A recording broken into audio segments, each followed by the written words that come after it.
আমরা কতটা বোকার স্বর্গে বাস করতেছি।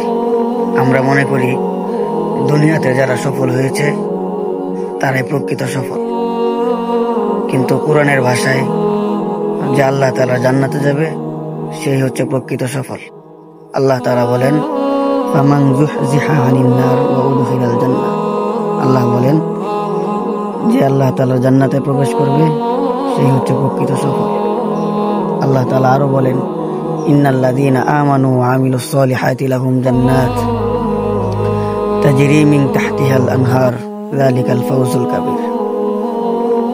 যে ব্যক্তি আল্লাহ তাআলার প্রতি বিশ্বাস স্থাপন করবে এবং নেক আমল করবে, আল্লাহ তাআলা তাকে এমন জান্নাত দিবে যে জান্নাতের তলদেশ দিয়ে নহর প্রবাহিত হবে। যালিকাল ফাওজুল কাবীর, আর তারাই হচ্ছে প্রকৃত সফলকাম। আসলে আমরা যেটা ভাবি, দুনিয়াতে যাদের মডেল সম্পত্তি আছে, দুনিয়াতে যাদের বাড়ি গাড়ি আছে, তারাই মনে হচ্ছে প্রকৃত সফল, কিন্তু না। আল্লাহ তাআলার কোরআনের ভাষায় যে ব্যক্তি আল্লাহ তাআলার জান্নাতে যাবে সেই হচ্ছে প্রকৃত সফল।